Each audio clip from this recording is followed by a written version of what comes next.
Shikues të nderuar, assalamu alaikum wa rahmatullahi wa barakatuh.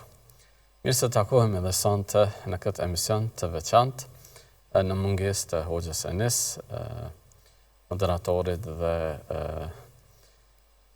pronarit të këtij emisioni, i cili sigurisht që do të vi shpresojmë në emisionin e ardhshëm, por ne në këtë emision të drejt për drejt do të mundohemi me ju përgjigjë disa prej pyetjeve tuaja të cilat i pranojmë me telefonata, po edhe disa prej tyre që kanë ardhur në redaksi në formë të shkruar, e të cilat i kemi një numër sosh para vetës, që do t'i lexojmë dal nga dal dhe do të mundohemi me ju përgjigj sipas mundësisë.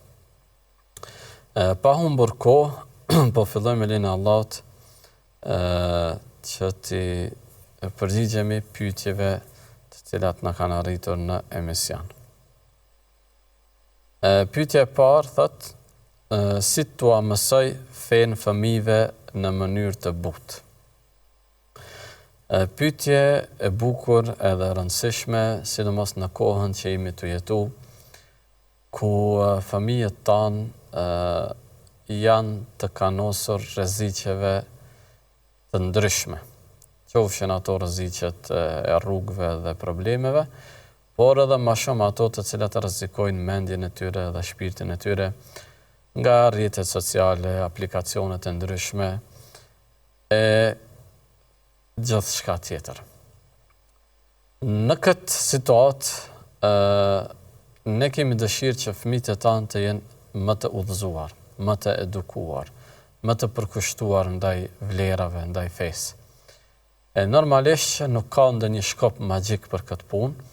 Kjo rrugë është rrugë e gjatë, rrugë e cila don përkushtim, sakrificë, sikur që ka ardhur në surën Luqman, wa'mur ahlaka bis-salati wastabir 'alayha, urdhëro familjen tënde për faljen e namazit dhe qëndro në këtë, je durimtar në këtë rrugë, në këtë thirrje, në këtë preokupim, në këtë angazhim.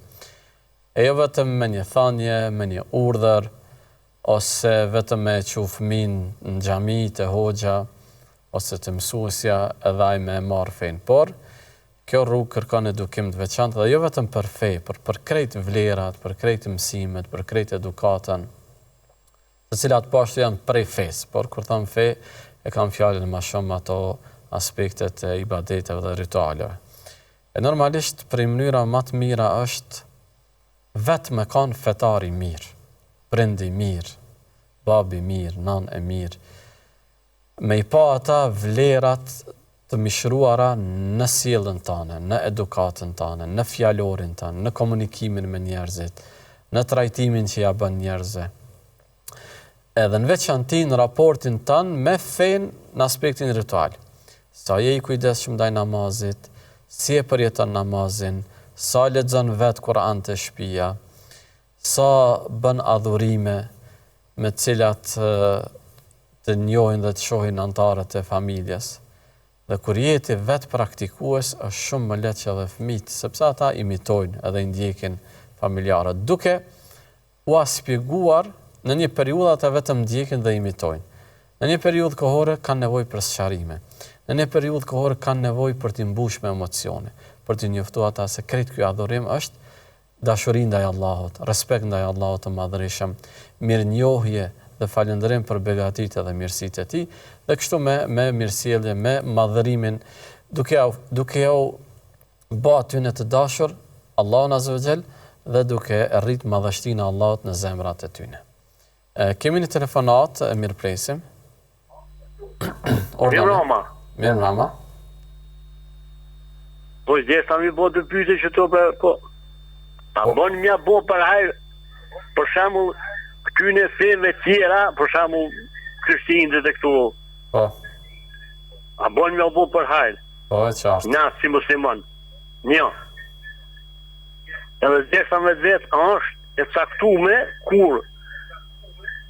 kur me fal, kur me hek të spi, a kur të qelnis njeri, a në qatë, si në qatë, duhet me iknu. Me hek të spi. E ki fjallën në namaz, në xhamia, po? Po namaz, namaz. Pas namazit, po. Po. Edhe, mas më koni sigur të nëzo si kom falë një rëqat, a bon me përsërit në nëzo, edhe si e sigur me përsërit. E qartë. Edhe një kam. Ane. Një qik steme, ajo i falë 5 vakte, të është 2-13 veqare, 13. Edhe e kështë gjithë në telefon, që unë si besoha se, po të vetë ty. Qysh, ajo kështë po thotë që 100.000 synetet nuk bën mi falë, vish farzin. Aha, okej.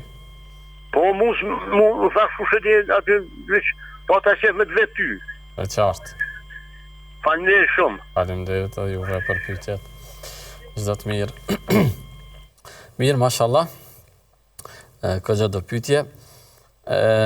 Pyetja e parë, urime festat e Krishtlindjeve dhe festat e jo muslimanëve. Realisht, të ndëruar shikues, kjo temë është trajtuar shumë herët në librat e dietarëve të hershëm, të cilët kanë bashkëjetuar me jo muslimanët, edhe në veçanti edhe në kohët kur Islami ka qenë në kulminacion të civilizimit dhe lulëzimit edhe shkencës, dhe jo muslimanët kanë jetuar në mënyrë më të dinjitetshme në shoqëritë e muslimanëve. Dhe kur vjen pyetje të çështja e festave, duke qenë se festat në fen ton llogariten pjesë të ritualeve fetare. Nuk janë festat veç për qef, aheng, gazmend, urime, shpërndarje të uratave ndryshme, vetëm pse është rasti, por hynë në kategorinë e çështjeve fetare. Për atë arsye, na në Islam kemi vetëm 2 festa, Fitr Bajramin dhe Kurban Bajramin. Edhe nëse i shikojmë natyrën e këtyre festave, janë momente gëzimi, po nuk është se ka ndonjë farë ceremonie, ndonjë manifestim, ndonjë spektakël, por janë rituale, domethënë falja e Bajramit është ditën e festës së Fitr Bajramit dhe falja e Kurban Bajramit për Kurban Bajram, plus për Kurban Bajram e kemi edhe thirrjen e kurbanit. Normalisht gjatë këtyre ditëve gëzohemi, urojmë dhe kënaqemi me të mirat e Zotit. Duke u nisë nga ky kant, kur i urojmë dikujt festën e tyre, sikur ne po aprovojmë diçka që Allahu i madhnum nuk e ka leju. Në veçanti për diçka që bjen ndesh shumë me bazat e besimit tonë. Sepse dhe festat janë ndryshme. Disa festa janë thjesht data të caktuara, rikujtime të veçanta, emërtime të veçanta, sikur se dita e mësuesit, dita e nënës, e kështu me radhë, apo ditëlindja. Por janë disa festat që kanë çështje të besimit, sikur se Krishtlindja. E urimi i Krishtlindjes, domethënë urim i lindjes së Zotit, sipas besimit të atyre. Dhe një oratë e tillë bjen shumë ndesh me atë që na besojmë. Edhe për këtë arsye shumica absolute e dietarëve, sidomos të kohrave të hershme, e kanë ndaluar këtë në mënyrë të rrept. Në kohën bashkëkohore, me që jemi në një sistem ndryshe të jetës edhe të shteteve dhe të rrethanave të muslimanëve me jo muslimanët, disa dietarë janë më fleksibile dhe kanë thënë që pavarësisht që kjo është pjesë e fesë së tyre, feja jo neve na mëson që ne të sillemi mirë me jo muslimanët. Dhe kështu kanë jetuar muslimanët gjithmonë me ata të cilët nuk janë në fenë e tyre, qofshin ata krishterë apo hebrej. Dhe mirësjellja ndaj tyre prej kodit, etikës bashkëkohore është që të shkëmbehen edhe uratat. Edhe nga ky kënd kanë thënë që ka tolerancë me i bë urime, me i përshëndetje kështu me radhë. Megjithatë, unë personalisht konsideroj që duhet me pas shumë kujdes, mundemi me u shpreh në ndonjë mënyrë që mos më ndjej i lënduar, sepse ata edhe nuk e kuptojnë, sidomos këtë kohë bashkëkohore kur krejt festat, madje edhe ato fetare janë komercializuar. Dhe prapavia fetare, domethënë, ka mbetë vetëm në histori. Edhe për këtë arsye ata që nuk janë praktikues të fesë edhe habitën, pse mos me uru, ai ta oran ty festën, pse ti mos m'ja uru ati, ata tash pse i kanë laicizu festat e tyne. Na kemi fejnë tonë dhe feja jonë është e shenjtë. Ne nuk i laicizojmë, nëse më i me thanë, festat tona. Por, silemi mirë me njerëz. Për këtë arsye edhe mendoj që edhe në deklaratat tona si hoxhallar edhe si fetar, në çështjet e festave, qofshin ato fetare, qofshin ato kështu, domethënë ndërkombëtare, si viti i ri e tjera, çësia jonë duhet me qenë edukative, informuese, vetëdijsuese, jo qortuese, denigruese, ofenduese. Që mund ndodhë ndoshta edhe prej dikujt prej nesh, që ka ndoshta një kuptim sepse me të vërtetë është e rëndë me pranu diçka që bjen ndesh me besimin ton, por për shkak që njerëzit nuk i kanë këto gjana në vëmendje, thjesht bëjnë urime, respekt për njëri tjetrin, përshëndetje për njëri tjetrin. Na duhet me mësu njerëzit dal nga dal që me kuptu se këto urime nuk janë thjesht veç fjalë të thjeshta, por përmbajnë në vete domethënie të rënda që besimin ton domethënë kanë peshë. Prandaj na rezervohemi nga këto situata. Rrethana caktuar situata ku ndoshta detyrohet njeriu për shkak pozitës që e ka, për shkak rrethit, mundet me pas tolerancë, Allah e di më së miri. Kur me i bë tesbihet, bërja e dhikrit, që është kryesisht dhikri pas namazit, 33 herë subhanallah, elhamdulillah, Allahu akbar, dhe plotësimit 100 me la ilaha illallah wahdahu la sharika lah. Deri në fund, koha më e saktë e bërjes së këtij dhikri është pasi të kryhet namazi farz. Tash varet se namazi ime, nëse jemi pas sabat, me njëherë pas 2 rekateve të farzit, e bëjmë dhikrin. Ajo është edhe fundi i namazit. Pasi kindis po ashtu nuk ka sunet edhe e bëjmë dhikrin pas farzit. Por pas drekës, pas akshamit, pas jacis, preferohet që mas farzit me e bë dhikrin, sidomos ata dhe ato të cilët falen të shtëpia, edhe kanë mundësi. Ata që janë në xhami, edhe kanë ndoshta angazhime ditore të punës, munden me fal farzin, pastaj me fal sunetin, e pastaj me bë dhikrin, qoftë në xhami, qoftë duke ecë rrugës duke i kry punë. Por edhe nëse kanë kohë munden me fal farzin bashkë me imamin, dikush qohet e fal sunetin, dikush e bën dhikrin, çështja është fleksibile. Namazi farz është ai që na unifikon të gjithëve. Pasi të kryhet namazi farz, besimtarët janë të lirë. Të gjithë janë të drejtuar ka kibla, por ritualin secili e bën sipas kohës dhe mundësive. Dikush e fal sunetin, dikush e bën dhikrin, dikush ulet pushon, dikush qohet krejt, i gra punëve, s'ka vakt as për dhikr, as për sunet, e kështu me radhë. Këto domethënë janë çështje fleksibile sipas kohës dhe mundësisë, por më e mira është kryerja pas farzit. Nëse nuk je i sigurt e ke fal rekatën e fundit apo jo, a me e përsërit, realisht a bën me përsërit ose a prish punën me përsërit, edhe shpeshherë njerëzit për shkak se nuk dinë si me vepru, e prishin namazin dhe e fillojnë prej fillimit. Në mëdhëbin Hanefi, qëndron në librat e fikut që nëse kjo ndodh për herë të parë, domethënë ky lloj dyshimi, ky lloj pasigurie, hamendje, atëherë më së miri prishet namazi dhe fillohet prej fillimit. Ndërsa nëse kjo përsëritet her pas here, ose është për shkak të moshës së shtyer, ose ndodh her pas here, atëherë këto janë dy situata.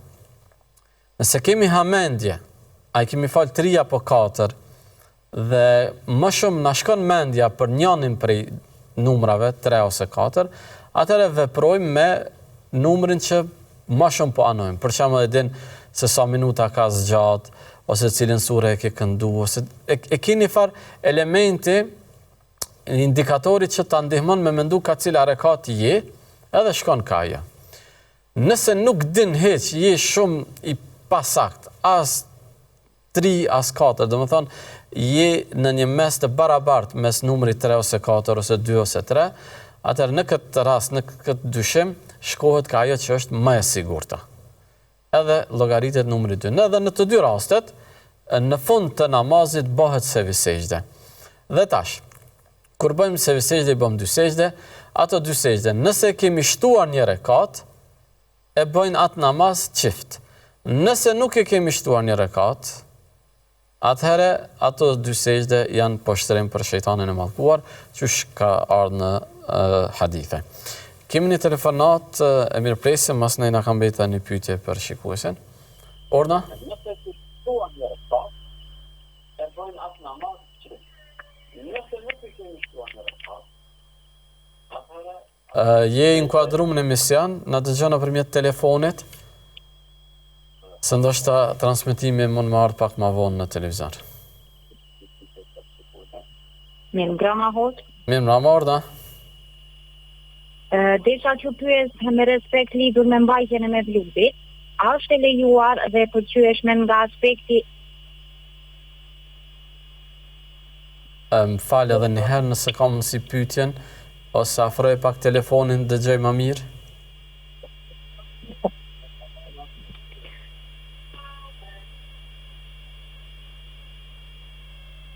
Nuk po dëgjoj kur gjë. mirë ngrama hot. Mirë mbrëma, Orna, ne? Mirë ngrama hot. Mirë mbrëma, jeni në emision, hoxha po ju dëgjon, parashtroni pyetjen.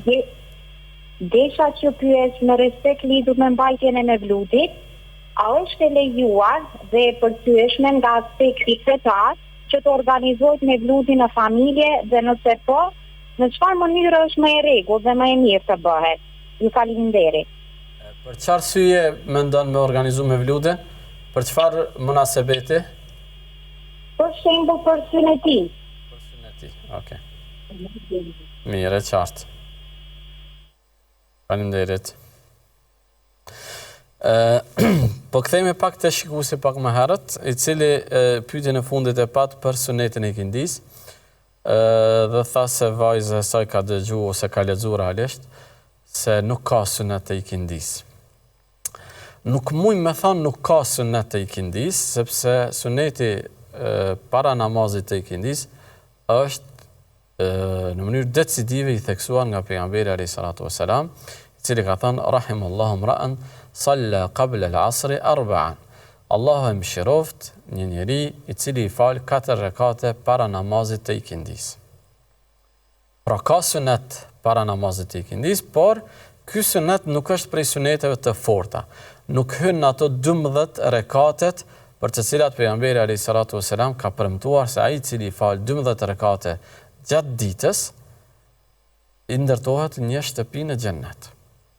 Ato janë sunetet tjera të njohura, përveç këto 4 sunet të ikindis, edhe ato 4 që përmenden para farzit të yatsis. Mirë po, pse nuk janë të renditura si sunetet të forta, nuk do me thonë që nuk është sunet.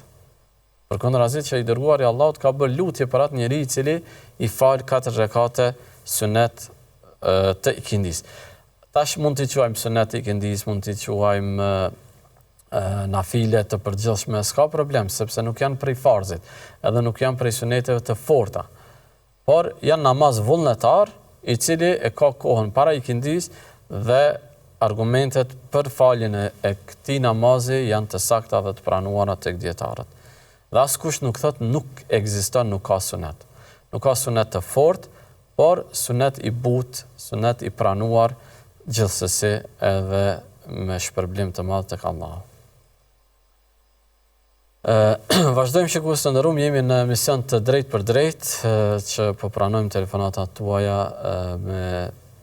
duke parashtruar pyetjet të cilat i bëni gjatë këtij emisionit, edhe të përgjigjemi me lejen e Allahut sa të kemi mundësi.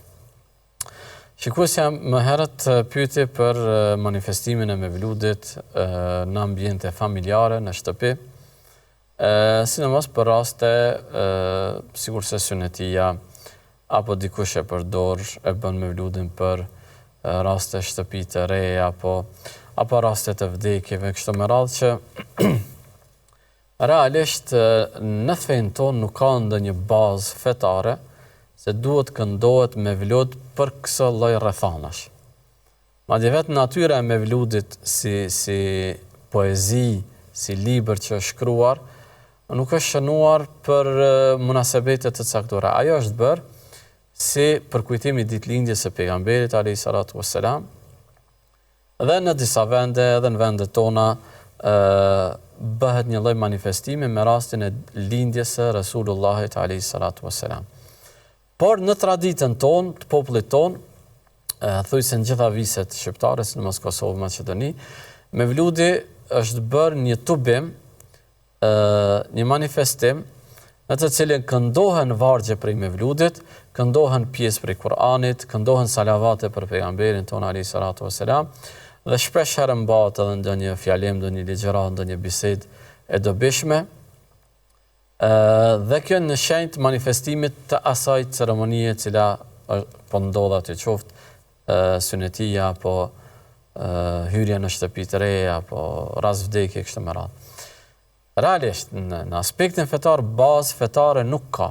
Nuk ka ndonjë vlerë të veçantë këndimi me mevludit, sepse mevludi është një poezi e shkruar 1400 vite pas të dërguarit të Allahut. Nuk është pjesë e ritualeve fetare. Por, mbledhimi si mbledhim, për të shpreh mirënjohje Allahut azza wa jall për mirësitë e tij, nuk ka gjë të keqe.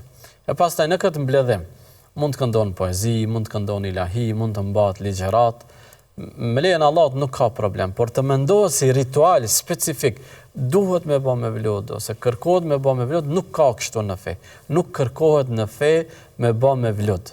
Nuk kërkohet. Por mbledhia, tubimi, manifestimi në forma të ndryshme, jo vetëm në një mënyrë, në një ritual specifik, por thjesht ligjërat, tubim, këndim ilahish, këndim poezish, salavate, Kur'an, me lejen e Allahut nuk ka ndonjë problem, nëse nuk mendohet se është diçka specifike ritual, por thjesht një tubim i rastit edhe manifestimi i asaj dhuntie që Zoti na ka dhënë, dhe falënderim për ta. Vazhdojmë me pyetjet e radhës. Nëse dikush don me na telefonu, i keni numrat në ekran, edhe mundeni me thirrëm dhe me bë pyetjen cila ju intereson. Pyetja e radhës thot: a lejohet me i fal 2 rekate namaz pas abdesit para se me u thirrë ezani i akşamit? Falja e namazit vullnetar, i cili është jo obligativ, para ezanit të akşamit, gjithsesi duke përënduar dielli, fetarisht nuk është i pëlqyer, është i urrëtur edhe i ndaluar realisht. Mirë, vazhdojmë shpjegimin e kësaj pyetje, por me që kemi telefonat, mos të lajmë linjën në pritje. Orda? Selam aleikum hoq. Aleikum selam rahmatullah. Allah ju shpërbleft për ligjëratat. Amin. Na shpjego pak punën e mesit. A kem drejt me marrë mes me çerapat holla? Po. Edhe na shpjego pak a shumë si me marrë. Allah ju shpërbleft hoq. Mirë. Faleminderit. Edhe ju Allah ju shpërbleft. Tjetër, telefonat mos kemi dikan? Jo. Atëherë kështu, dhe me thanë, mo falë, kemi marrë abdes, edhe dielli është u përëndu, është pjesa e fundit e kohës i ikindis, edhe me u që mu falë nuk ban, nuk është në rregull. Por, nëse hymë në xhami, edhe ka ezani i akşamit disa minuta pa thirr, tash me u ullë, e dim që i dërguari Allahut ka thënë, ai që hyn xhami mos ulet pa i fal 2 rekate. Ndërkohë e dim që ka ndalu me fal namaz në kohën pas ikindis deri të perëndon dielli. Si me vepru, disa dietar, si kurse Imam Shafiu, ka ardhur në një mendim të përbashkët të këtyre haditheve dhe ka thënë që ndalesa është valide kur jemi tunejt. Por nëse jemi duke hyrë xhami, kemi hyrë xhami, edhe sapo kemi marrë abdes, muj me e bon niyet për 2 rekate të abdesit, edhe 2 rekate të xhamis, edhe me fal namazin, edhe pse është kohë ndaluar, sepse kohët e ndaluara janë për namazë vullnetare të papërcaktuara. Ndërsa këto namazet cilat kanë një sebeb, sikur se 2 rekatet e abdesit ose 2 rekatet hyrjes në xhami, ka tolerancë për to. Ndërkohë edhe ky mendim ka qenë prezent te sahabët dhe ka pas mos pajtim. Omeri radiallahu anhu ka qenë shumë rigoroz në ndalimin e faljes së namazit. Bile transmetojnë disa tabiin që na kanë ndjekur, domethënë për t'i rrahur kur i ka pasë po vinë po falen pas ikindis para namazit të akşamit. Çështja është mendoj fleksibile për mendimin tim personal, domethënë nëse jemi shumë afër ezanit të akşamit, ma dielli veç të përëndu, bëjmë sabër pak dhe nuk hymë në çështje diskutabile të fukahave, edhe presim e pastaj pasit të përëndon dielli, pasit thirr ezanin, nëse ka kohë, për që jemi në shtëpi edhe mundemi me i falë 2 rekate me niyet të abdesit që morëm paraprakisht, edhe me niyet të një sunetit që është jo i praktikum, që është mes ezanit edhe ikametit, mund të falen 2 rekate, edhe të namazi akşamit. Kjo nuk praktikohet në xhami tek ne, por në botën arabe praktikohet sepse mes ezanit dhe ikametit është një distancë kohore, ku njerëzit mund me i falë 2 rekate aty për aty. Kështu që nëse është koha akşamit, më mirë është mos më falë, më sigurt, nëse është më herët ka tolerancë, pasi që tregohet se i dërguari Allahut i ka falë sunetin e mram të drekës pas namazit të ikindis, sepse ishte i angazhuar me një delegacion para asaj kohe. Mirë, kemi telefonate, mirë presim. Me mrama ullë. Mirë, mrama urdhani. Pata një pyetje, bre. Hajde Arlikoft. Shto, jo, diçka po për këto si pimajnë këto për shembull për vjetorët e edhe kur des njëri për vjetorët si pimajnë si. A është gjëna ju? A është po është a gjëna mi majt a ju? Domethënë është ç'më thon nuk feton. E kuptova pyetjen edhe do ta jap për edhe një pyetje desha. Komunisi një farhoxhe ka thonë që domethënë brejen për Bajram, atë mundës me qitë për Bajram, për festë Bajramit brejen mundës me selisa është. Brejen për Bajram? Po, Allah. E me qëllu Bajramin pik dëverës? Për që ta veta ty, edhe. E me qëllu Bajramin pik dëverës, ku me morat bre? Jo, po, adin komunisë shtu, adin shuvojt i farhoxhe, a i ka thonë edhe me qitë brejen për Bajram, nuk ka lidhë është feste jona. Ta shtonë, për që ta desa me të bet ty. Se asu nëse besoj, po ta edhe ty për të besë e. Oba, faleminderit shumë për pyetje. Faleminderit. Çdo të mirë. Mirë, ti përgjigjemi pyetjeve të shikuesve më herët. Një shikues pyetje për mestet ose meshon mbi çorapat të holla. Mestet që janë të njohura mestet e lëkurës, ato normalisht s'ka dyshim se lejohet përdorimi i tyre dhe dhënia mes atyne. Se për këtë çorapave, shumica absolute e dietarëve janë tolerant në këtë punë, madje edhe në mëdhëbin Hanefi që janë pak më rigoroz. Transmetohet se vetë Imam Ebu Hanife rahimahullah ka fundi jetës tij e ka aprovuar dhënien e meshut mbi çorapa. Por se jo çorapat e holla të cilat i përdorim kushtimisht po them gjatë verës. Aq më pak çorapat të cilat i përdorin gjinia femrore, që janë krejt holla dhe të dukshme. Ndërkohë që për hir të realitetit akademik shkencor janë disa dietar të cilët thonë që nuk ka nevojë me shtrëngu gjërat që feja i ka lënë të hapura. Feja, citatet fetare, e kanë aprovuar dhënien mes mbi çorapa. Dhe çka quhet çorap, në secilin kohë, në secilin vend, kjo ndryshon prej kulturës, zakonit, traditës. Dhe përderisa ne e quajmë çorap, të mbathurat që i bëjmë në këmbë për të mbath këpucat e tjera, pavarësisht ajo është e holla, është e trash, lejohet. Kështu thon disa dietar.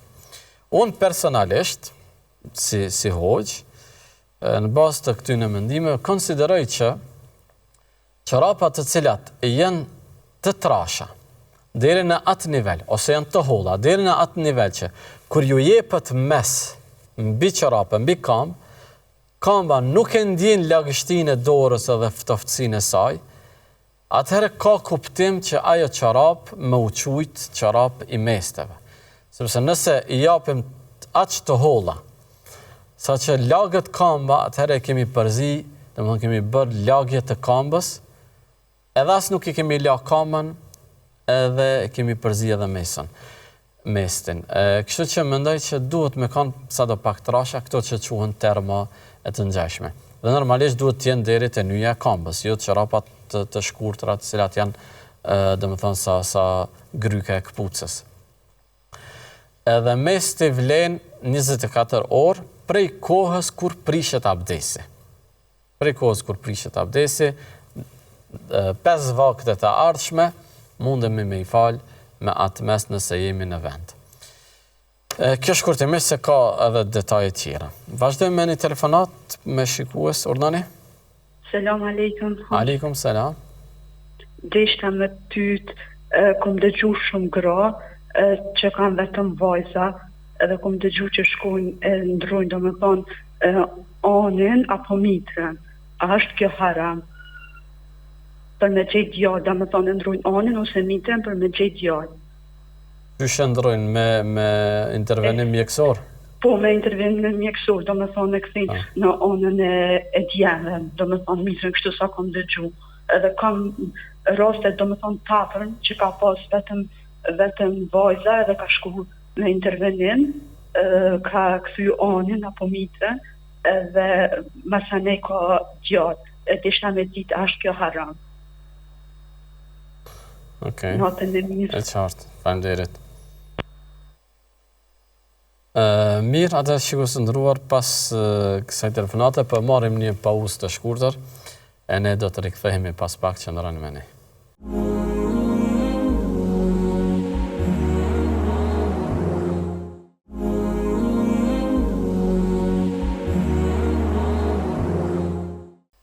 Të nderuar shikues, jemi rikthyer në pjesën e dytë të emisionit, në të cilin po pranojmë telefonatat tuaja me pyetjet që i parashtroni me shpresë për të marrë një përgjigje nga mësimet e fesë dhe dispozitat fetare.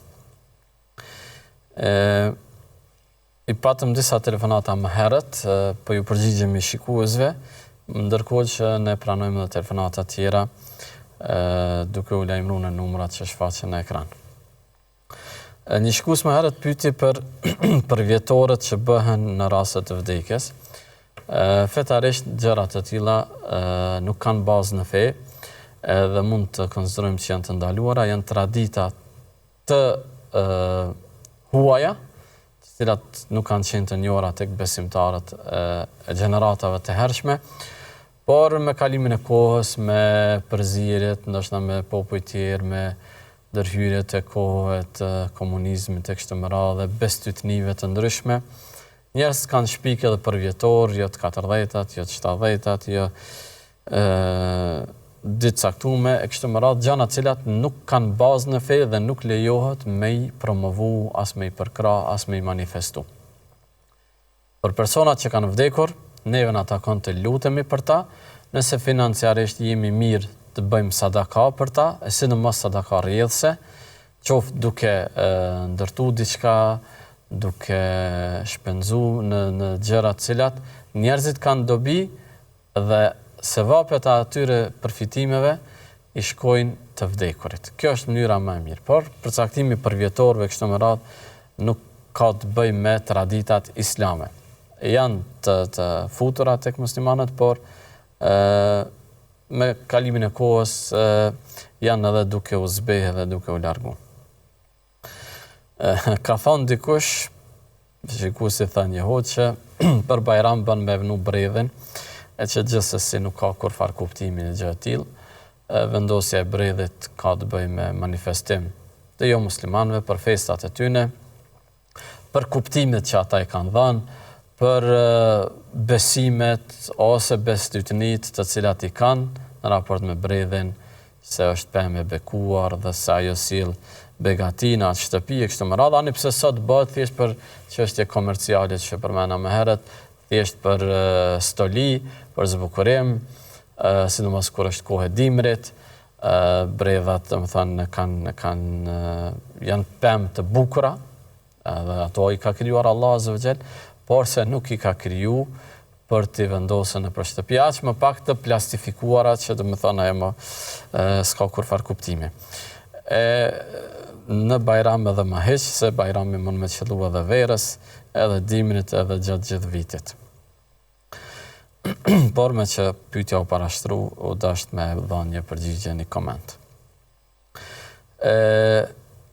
Një shikuesi pyetje për ndrrimin, ndryshimin e mitrës, anin, që realisht nuk e kam shumë të njohur çka do të thonë konkretisht kjo çështje. A është intervenim mjekësor duke huazuar diçka prej një femre tjetër, apo është thjesht intervenim brenda mitrës, ndonjë ndërhyrje,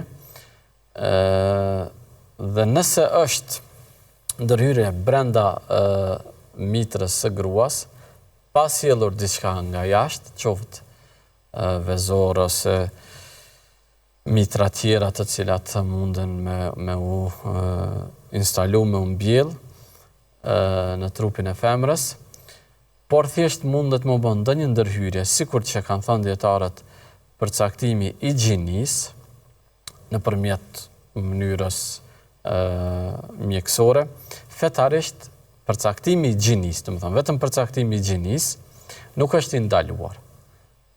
Dhe kjo gjë është e mundur në ato mënyrat shkencore që nuk është se i di, domethënë në mënyrë konkrete si veprohen, por nga ajo që kemi lexuar, vetëm ndërhyrja për përcaktimin e gjinisë fetarisht nuk është i ndaluar dhe nuk bjen ndesh me besimin në kaderin e Zotit, përderisa shkenca ka arrit një gjë të tillë dhe dëshira për të pas djalë është dëshirë e natyrshme, dëshira e pejgamberëve të Zotit, dëshira e gjithë njerëzve, sidomos për një familje që ka shumë vajza dhe nuk e ka një djalë, është shumë normale, jo që vajzat nuk janë të rëndësishme, as nuk kanë vlerë, përkundrazi, Allahu i ka lartësuar dhe i dërguar i tij sallallahu alajhi wasallam, shumë i ka vlerësuar vajzat dhe ka treguar shpërblimin e Zotit për ata prindër që kujdesen për vajzat e tyre se do të shpërblehen me xhennet.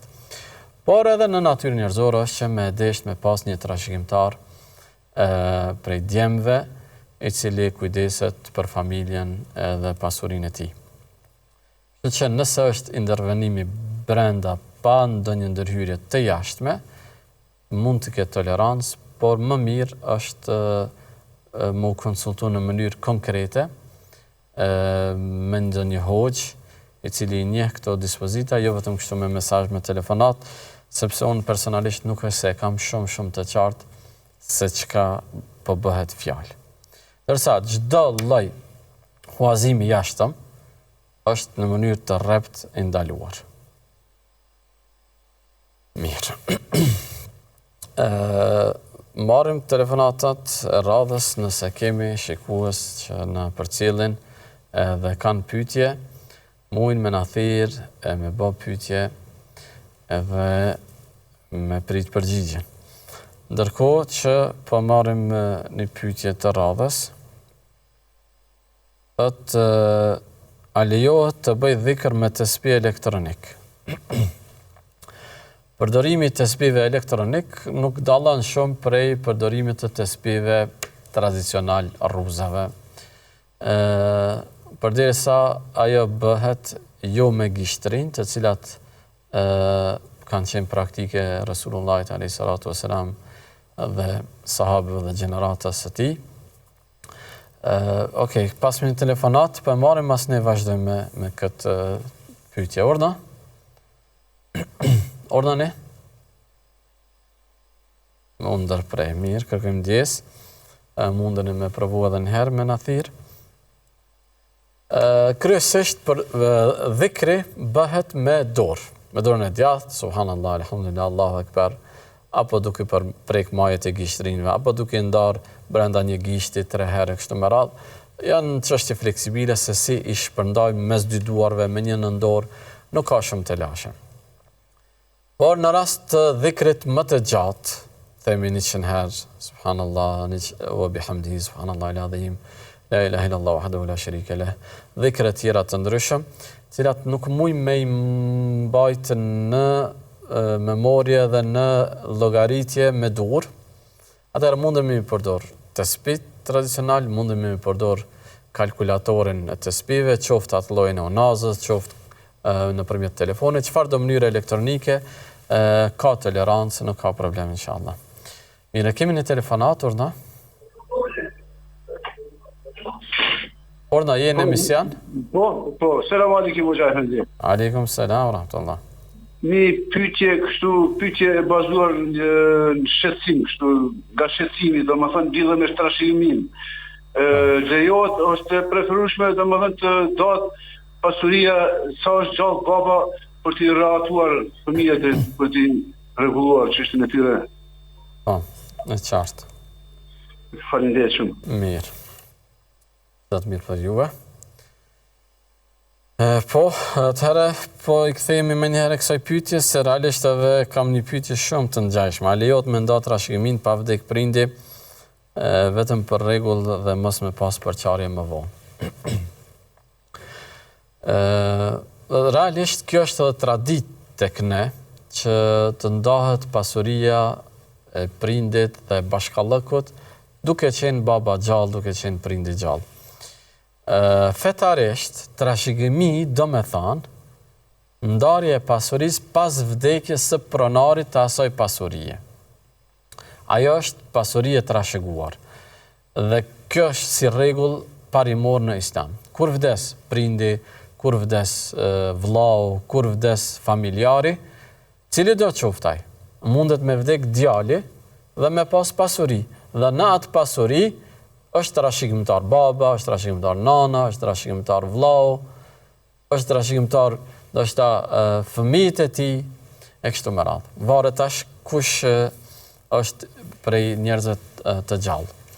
E tash, mendo duke qenë prindi gjallë, për shkak të konflikteve dhe mos marrëveshjeve dhe frikës që mos ndodhë ndonjë fesad, ndonjë bela mes djemve dhe vajzave, lejohet, kanë thënë dietarët, lejohet duke ju përmbajtur parimeve fetare dhe duke ju dhënë trashëgimin secilit sipas rregullave fetare.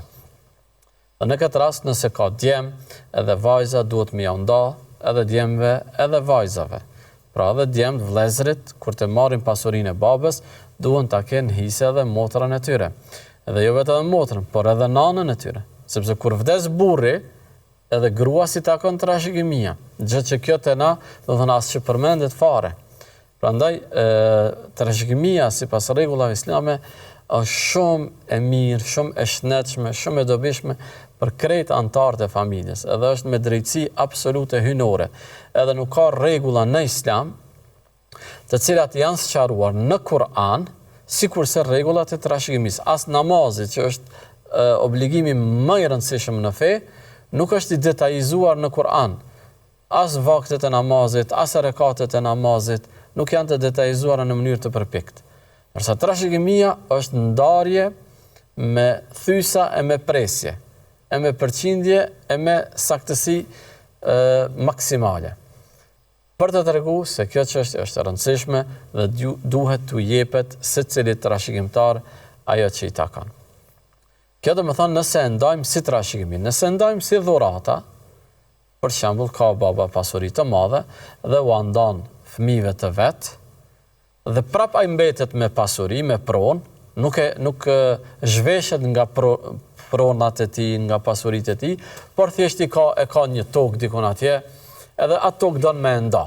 Është në rregull, por akoma ai ka pasuri tjetër, e cila ndahet pas vdekjes së tij tek trashëgimtarët që mbesen. Nëse mbetet edhe bashkëshortja e tij, ndahet edhe asaj 1/8, nëse ka fëmijë dhe 1/4, nëse nuk kanë fëmijë, nëse kanë fëmijë, pra i ndahet djemve dhe vajzave hisja sipas parimeve islame, 1/2 për mashkujt, 1 hise për vajzat, gjysmë hise, sepse ato trashëgojnë pastaj te bashkëshorti, si grua, trashëgojnë si nan prej fëmijëve të tyne, domethënë femrat, madje trashëgimia islame e përcaktuar për vajza është shumë e përmendur dhe e theksuar në mënyrë decisive, ndërsa për mashkujt është e lanën më e përgjithësuar për të treguar se femra meriton t'i ndahet pasuria në secilin pozicion që është, si nan, si bashkëshorte,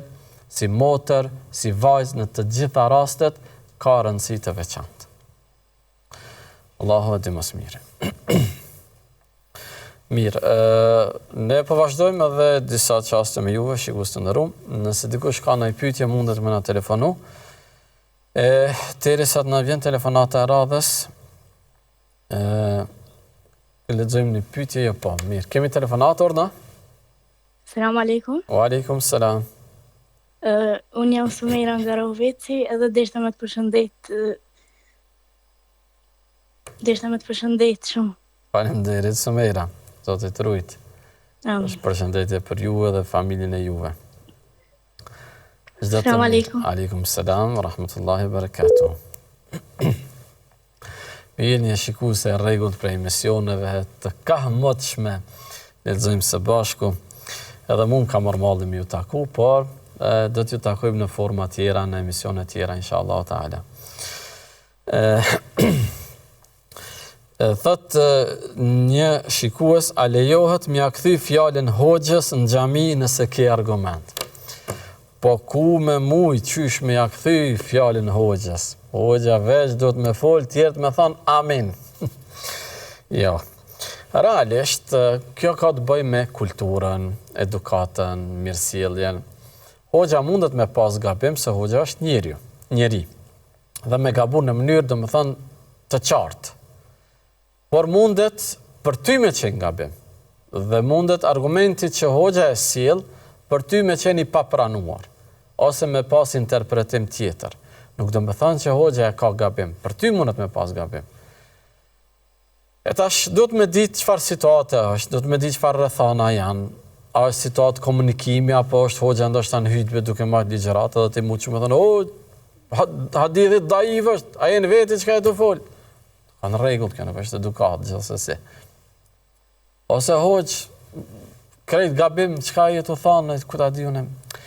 Nuk është etike kjo, por në mënyrë diskutuese, diskutim, pyetje, në mënyrë edukative, hoxh, çka ta merr mendja për këtë argument, a mendon se është më i saktë? Si interpreton këtë argument për shembull? Çfarë mendimi keni për këtë çështje? Edhe kur njeriu me këtë edukat i afrohet qoftë hoxhës, qoftë secili njeri që mendon ndryshe apo ka një qëndrim tjetër, edhe nëse në fund nuk pajtohen, do të kenë mirë kuptim as vetë edhe nuk është patjetër gjithçysh më u pajtu. Sepse mundet me qenë i njëjti argument, saktësia e tij e pranuar prej dy palëve, interpretimi është ndryshe. Qasja është ndryshe, kuptimi është ndryshe.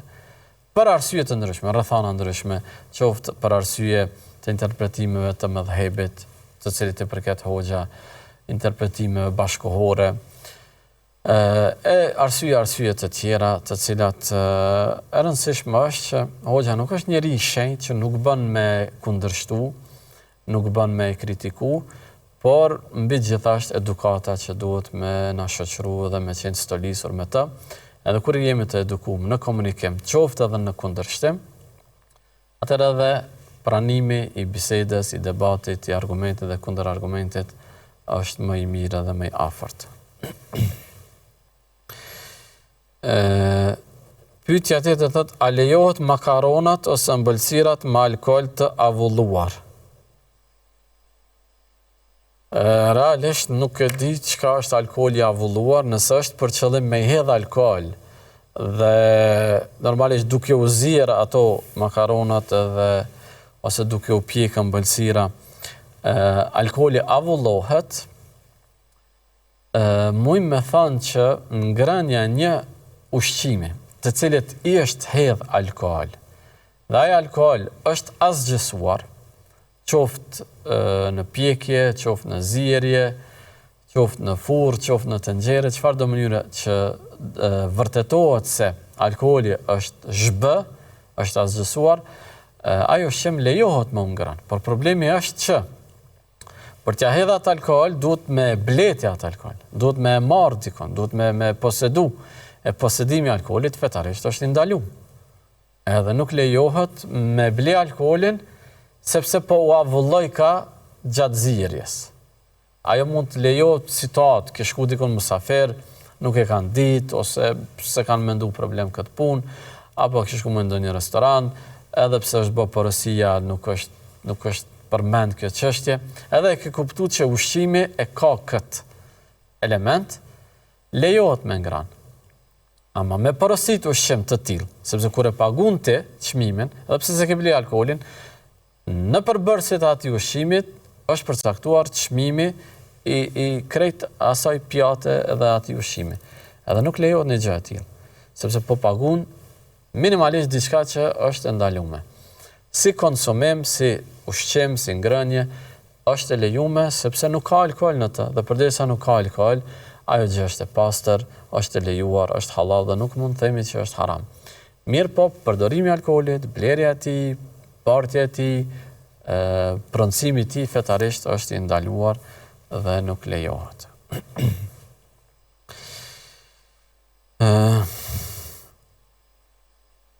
A është e sigurt me marrë fetva nga rrjetet sociale? Marrja e fetvave është çështje e rëndësishme dhe fetvaja kryesisht, çka është fetvaja? Fetvaja është përgjigje fetare për situatë konkrete.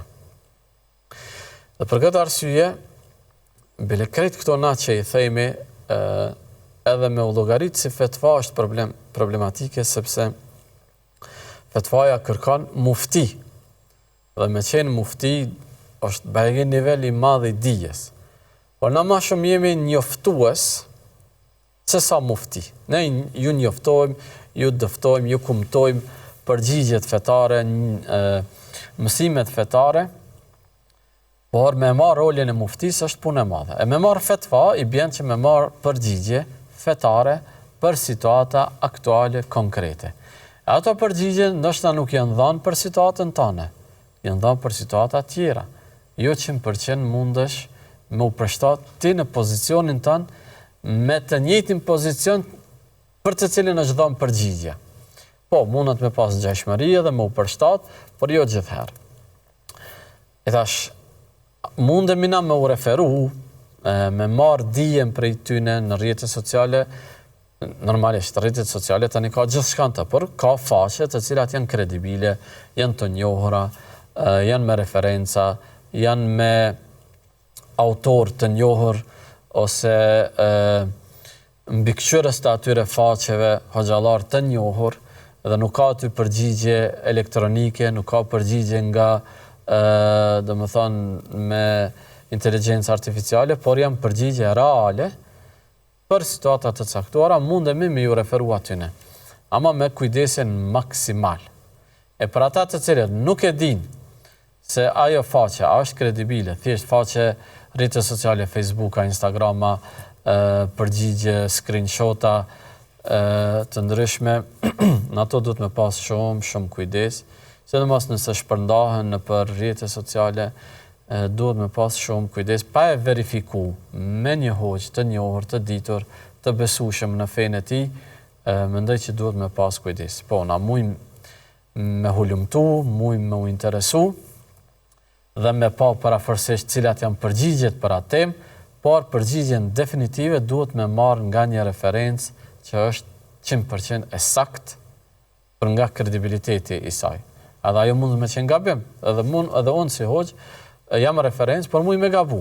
Ama s'paku ti si pyetës nuk ke përgjegjësi përderisa je drejtu në adresë të duhur. Nëse nuk je drejtu në adresë të duhur dhe ke marrë përgjigjen, pa e verifiku prej një hoxhe, prej një të dituri, dhe ke vepru me të, realisht pastaj ke bën një gabim shumë të madh.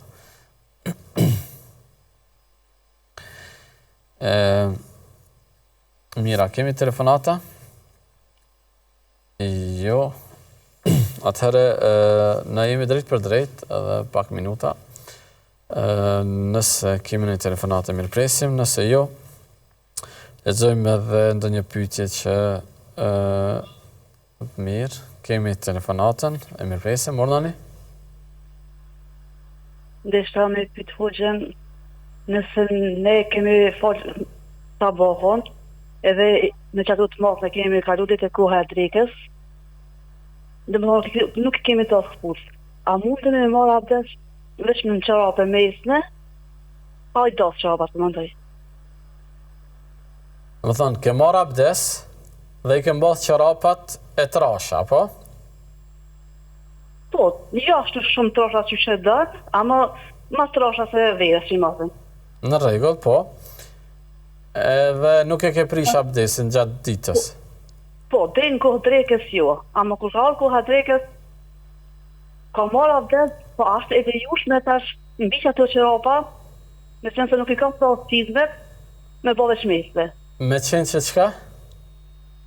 Nuk i kam dos këpucat. Dhe që atë më me këput. Okej, në rregull është. E qartë. S'ka problem. Çorapat, të cilat ju jepet mes, është e rëndësishme që kur mbathen, me qenë këmbët e lara prej abdesit. Edhe i ke mbath ti çorapat. Pastaj, i mbath këpucat, shkon në punë, rrit e shtëpia, s'ka kurfar problemi, kur vjen koha e namazit tjetër, prishet abdesi, merret abdesi i ri, edhe ju jepet mes çorapeve, sepse ato kur janë mbath duke qenë me abdes të plot. Edhe është plotësisht në rregull edhe pse nuk janë ndath këpucat gjatë një pjesë gjatë të ditës, edhe kanë qëndruar këmbët edhe çorapet me këpuca, nuk ka ndonjë problem në aspektin fetar. Edhe nëse janë çizme, edhe nëse njëri gjatë gjithë ditës rrin me to edhe punon, lirisht mundet m'ju dhanë çorapave të trasha, jo krejt hollat që përmena fillim të emisionit që me t'u lag kama t'u i dhanë mes, por nëse janë pak ma trasha, ka tolerancë, inshallah ta'ala. Atëherë shikues të nderuam, me kaq po e përmbyllim këtë emision, me shpresë që takohemi ndonjëherë tjetër me juve në emisione tjera dhe të ndryshme. Zoti ju rujt, e kaloni mirë. Assalamu alaikum rahmetullahi wa barakatuh.